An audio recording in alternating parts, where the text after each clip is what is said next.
see if we can bring this circle around on a more light-hearted note by returning to a very old story. It's that story about the couple who were always fighting. The husband was a bully and abusive man, and he took pleasure in harassing and haranguing his wife. Well, there was one such occasion when they were having an altercation while they were standing beside a well, and the husband's vitriol was becoming so loud and unacceptable to the wife that she retaliated by pushing him, and he fell into the well, and his language could be heard as it hollowed down the well as he fell. Well, the wife looked over the edge of the well to see if she could see her husband's fate, when all of a sudden smoke started to arise out of the well, and before very long an apparition, a head appeared of great magnitude. A demon, a jinn, came roaring out of the well and said, "Who was it who sent that abominable piece of humanity down to disturb my sleep of 1,000 years?" And the wife said, "Well, you only had to put up with him for 5 minutes. I've had to put up with him for 25 years. So the demon was very conciliatory. Oh yes, he understood completely. So they started to have quite an amiable conversation. But then the demon said to the old woman, "Well, what are you going to do now?" And she said, "Oh, I don't know. I suppose I'll just go into town and see what fate brings along for me." So the demon said, "Well, I'll come with you." So they walked down the road together, having quite a pleasant conversation, when the demon said, "Oh, I've got an idea." He said, "I'll go ahead and I'll enter the princess of the realm, and I'll give you a magic word. And when you use that word, I'll have to leave her. But you have to promise me that you only use this magic word once, because if you don't, then your fate will be very dire." Oh, the old woman promised this, and he said, "Well, you'll be amply rewarded." No doubt. So the demon flew off, and he duly entered the princess of the realm, who was found on her chamber floor, frothing at the mouth and rolling and uttering all kinds of strange noises. Well, the town crier, who was sent out at the king's behest to find someone to exorcise these demons, was just at the time that the old woman had entered the town gates. And as she entered the town gates, she started to call out, "Demons exorcised, bring your demons." Well, of course, the town messenger immediately found her and took her off to the palace, where she was taken immediately into the presence of the bedeviled princess. Well, she duly used the word that had been given to her by the demon, and out he flew. Well, the king rewarded the old woman with so much gold, she was able to build a house that rivaled his own palace and live in comfort for quite some while. But you know the way of demons, they can't help themselves. So, looking for mischief, he came back and entered the queen. And she was found frothing and wailing and so forth. So, of course, the king immediately sent for the old woman and said, "Well, you better work your magic again, otherwise off with your head." Well, of course, the old woman was living in comfort now in her very palatial house, and she didn't want to lose her head, so of course she used the magic word again, and out came the demon. But he was so angry. He said, I told you that your fate would be dire if you used the magic word more than once. So now I'm going to enter you and bedevil you for the rest of your life. Oh, said the old woman, in that case I'll just go back to the well and my husband, and he can bedevil the both of us. Well, that was enough for the demon. It just, no, flew off, never to be seen again. Leaving, of course, the old woman to live in comfort in her palatial residence. And then there's another story, and it's about, in the Middle East they do have these characters, and we know Mullah Nasruddin very well. He was a trickster, but there's another trickster in the pantheon of these characters from the Middle East, and his name was Alif, and he was called Alif the thief. But before he became a thief, he was called Alif the artful. Because, this Alif, just to coin our own words, he'd mastered the street smarts. He'd also honed his intuition. Yeah, he knew those occult realms. And of course, he had come to experience the interrelatedness of everything. So, during this time, and there is a story about how he came to be a thief, but maybe that will be for another day.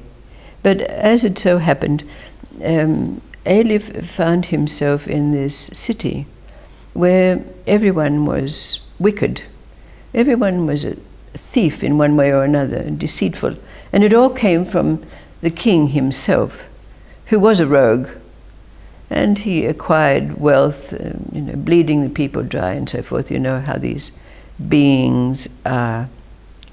So it was found, and in fact it was Alif himself who stole all the king's emeralds. And he'd disposed of them in a way that they couldn't be found. But of course, the king had sent out soldiers to try to find the thief. And since the king knew that everyone in his realm was afraid of him, because he was not only acquisitive, a tyrant, and quite cruel, so it must be a stranger.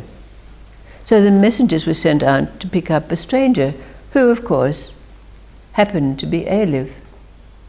So when the soldiers came to Alif, Alif said, but I'm a very special kind of physician. I'm a very special kind of doctor. So the soldier said, well, we'll see about that. So they hauled him off to the king. And the king, of course, looked at him accusingly, and he said, well, if you're some kind of special doctor, you better show me a miracle pretty quick smart, otherwise I'm going to send you down to the torture chambers and have you tortured to see if you're really the thief or not. Well, Alif said, the only condition that I put on this is that I choose the person I'm going to heal. And the king agreed to this. And so Alif said, you see that blind man over there? Well, I'm going to cure him. Oh, said the king, oh, that's my son-in-law, and he's been blind for the last 20 years. If you can cure him, I will certainly believe what it is that you're saying. So just as Alif was going over to the blind man, the king's vizier whispered in his ear, but Your Majesty, remember, your daughter is so ugly, you had to spend a lot of time finding a blind man who would marry her. Oh, said the king, this man is innocent, let him free.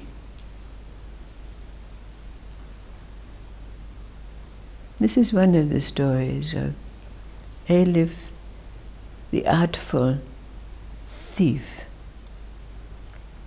So when we put these two stories together, and we recognize that this circle that we're bringing around has to do with these three levels of existence which bring about the state of Satchitananda, or divine awareness, if we could call it. But there's something else here that's to do with these stories that has to be brought together for us to come to understand how this circle comes around. What is it that has to be brought together for us? And it's very relevant because at this particular time we can feel from the phone calls and emails and meetings that have been had over these last days that there's a very great heightened sensitivity in the air. A very heightened sensitivity in the air. And not only has this to do with our own sensory input, which brings about our perceptions, but it's to do with our awareness on a more subtle level. Maybe it's to do with demons.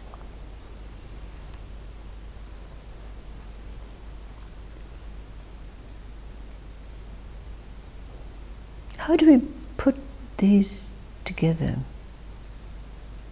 Or if you want to bring it down to this common level, how do we bring together this divine awareness, this undifferentiated state where the three levels of life have merged, to place us in a state of perception, awareness, presence, focus, attention, but with all of the levels of life being in a state of chaos, confusion, fear, demons flying abroad like you wouldn't believe. What have these stories got to do with it? Where does this place bring us? When we've got our street smarts, our intuition, and our interrelatedness brought together so that we can find ourselves only present, alert, attentive, but with a heightened perception, like all of our nerve ends are on the outside picking up vibes in ways that they have not before.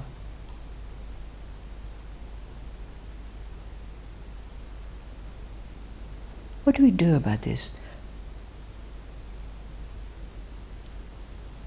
How do we correlate them? How do we correlate the events like have happened in the last days? Innocently.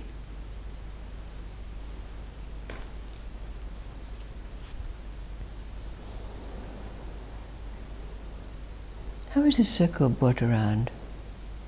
What is it that's happening here?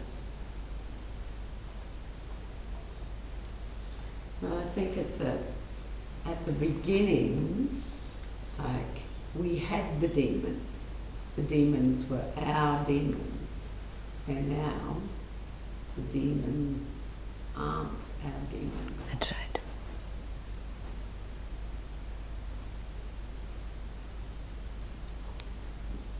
That's right. And yet they're not outside ourselves.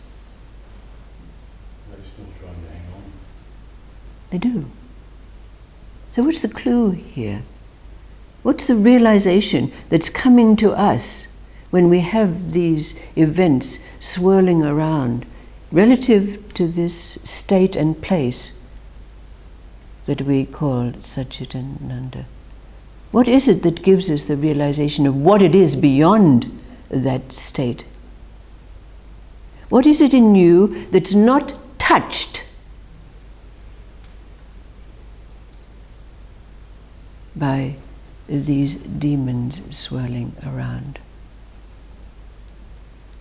Well, we could say the stillness, but it's more than that. It's more than that, isn't it? Yeah. It's more than that. It's a realization that we have to arrive at. They haven't touched our spirits. Yes. And what is it about this spirit that you've discovered? Wants to be free. That it's untouchable. It's untouchable. And as soon as we realize this, we have an opportunity to move on to that next link. Because when you realize that this spirit, whatever you like to call it, is untouchable, we have to begin the realization that this spirit does not have any substance.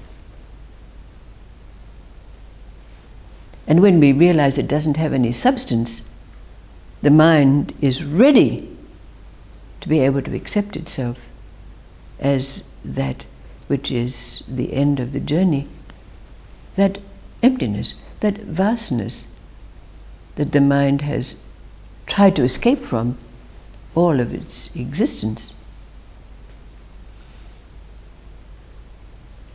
So you can see how this circle is brought around.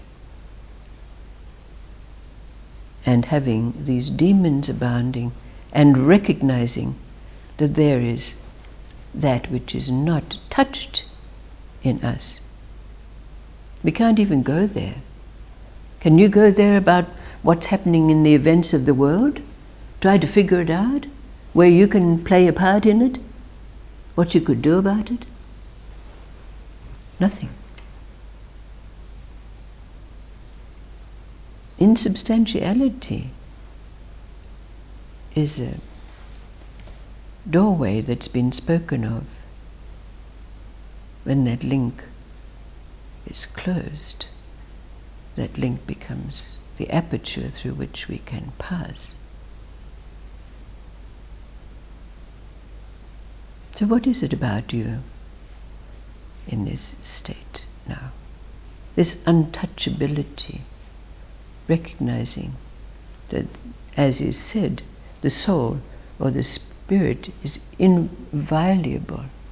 It can't be touched. It doesn't have any substance.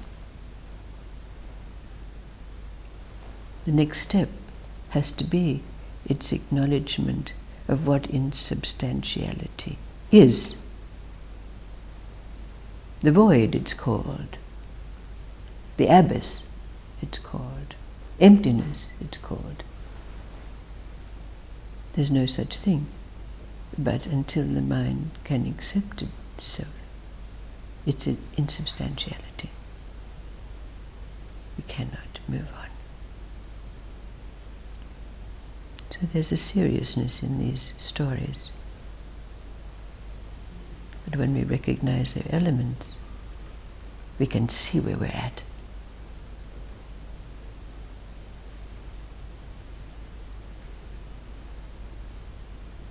So what's the magic word that the demon gave to the old woman?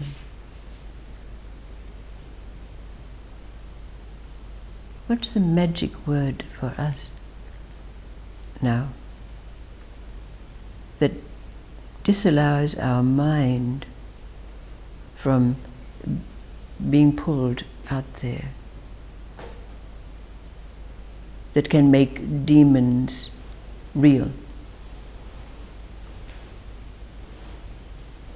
What's your magic word that reminds us keeps us forever steadfast in the place between existence, knowledge and bliss, and that which lies beyond it.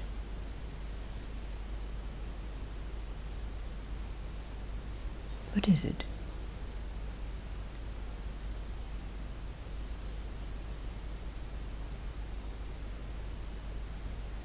For me, I found the attitude that I have gone through has been the simple questioning of the fifth way, which is, can I welcome the feeling? Okay. Can I welcome that I want to change it? Mm-hmm.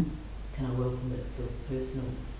And the minute I do that, everything shifts. Ah, And I'm beyond it. And Okay. that for me, that's my aperture. All right. When I find things starting to swirl and the demons engulfing me, yes. I can actually use that. Yes. Yeah. And it seems to have, the fact that I have that key seems to increase my capacity to actually handle more, Absolutely. because it's, bring it on. Bring Yes. it on. Yeah. It's okay because it's not me anyway. It's and the energy that gets caught up with it all being about me, all being about marrying, all being about all that stuff. That's where the energy drags you back. That's where the demon You takes bet. hold. You bet. Mm-hmm. Self-doubts can come in, and recriminations, and yes, indeed. Yes, indeed. But we all have this, otherwise we wouldn't be here. We all have that magic word, so to speak.